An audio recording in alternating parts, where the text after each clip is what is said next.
Tukaram international school Madalmohi वार्षिक स्नेहसन्मान प्रसंगी मादळमोही परिसरातील तसेच जिल्ह्यातून आलेल्या सर्व शिक्षक वृंद, पालक आणि या चिमुकल्यांच्या या गुणगुरू प्रसंगी उपस्थित असलेले सर्व पालक, खरं तर संत इंटरनॅशनल स्कूलला पाठीमागील जेव्हा स्थापना झाली, या स्थापनेपासून मी या शाळेचा साक्षीदार आहे. या संस्थेचे संचालक साईनाथ गावडे सर हे आम्हाला 1 वर्ष सर कॉलेजला सिनियर होते आणि खूप शांत व्यक्तिमत्व.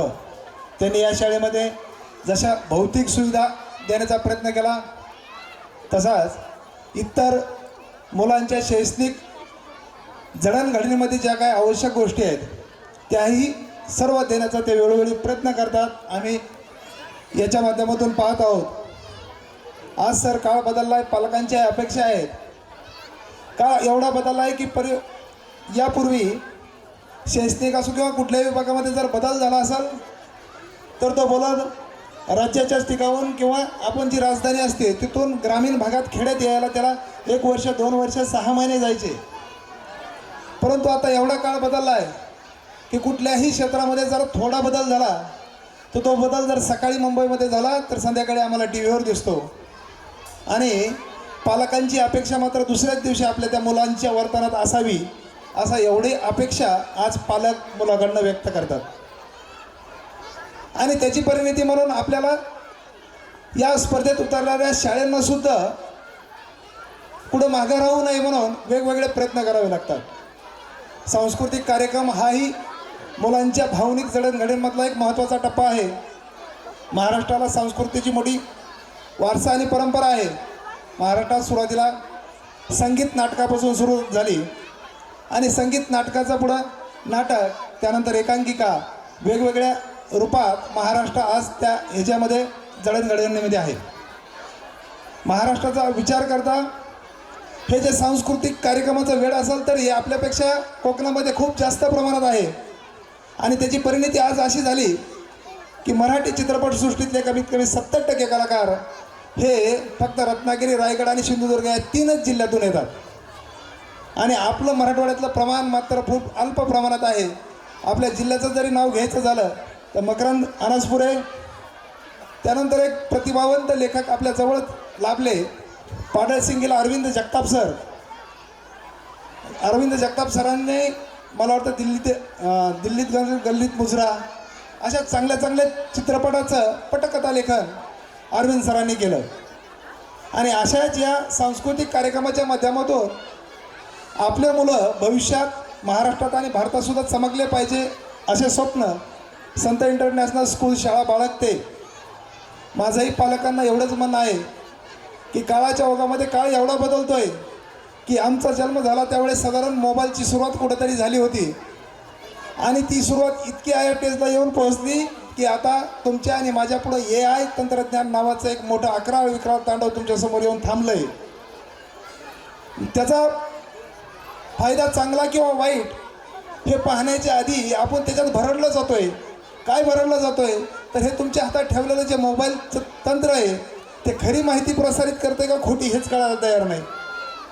म्हणजे इथपर्यंत प्रश्न आला की या महाराष्ट्राचे उपमुख्यमंत्री अजितदादा पवार यांचं निधन झालं आणि त्याच्यानंतर थोड्याच दिवसात त्या जिवंत असण्याच्या अफवा पसरल्या आणि त्या पोलीस स्टेशनपर्यंत लोक आम्हाला विचारून राहिले.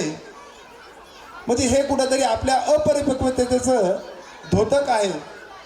आणि यासाठी माझं सर्व पालकांना एक विनंती राहील की तुम्ही सोशल मीडियाच्या बाबतीत सक्षम असला पाहिजे, सक्षम जागृत असला पाहिजे. तर ते कसे असला पाहिजेत, कारण सोशल मीडियावर असणारी सगळीच माहिती खरी आणि अद्ययावत असेल असं नाही. आज पाहतोय आपण सोशल मीडियातून जी माहिती प्रसारित होती ती बरंचदा 2 समाजामध्ये, 2 गटामध्ये आणि 2 धर्मामध्ये वाद निर्माण करणारी प्रसारित केली जाते. तुमचे आणि आमच्यासारखे असं म्हणता येईल की जे कमी शिक्षणाचा थोडा अभाव असतो हे त्या अफवावर आणि तशा त्या गोष्टीला बळी पडतात आणि समाजामध्ये कुठंतरी वितुष्ट निर्माण होतं. तेच मी तुम्हाला सांगतो की त्याच सोशल मीडियावर माध्यमातून तुम्ही जे लहान मुलांच्या वेगवेगळ्या ॲक्टिव्हिटीज पाहता, आज या स्टेजवर आपला पाल्य कुठंतरी थोडा तरी डान्स करण्याचा, काहीतरी प्रोग्राम करण्याचा प्रयत्न करतो, परंतु इथं पाठीमागे बसणारे किंवा बाजूला बसणारे त्या लोकांना वाटतं तो प्रोग्राम काहीच छान झाला नाही.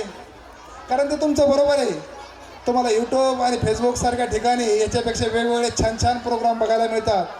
त्या तुलनात्मकतेने कितीही चांगला प्रोग्राम जरी झाला तरी तो तुम्हाला फिका वाटतो. म्हणजे याचा अर्थ असा आहे की तुम्हाला उपलब्ध खूप मोठ्या गोष्टी आहेत.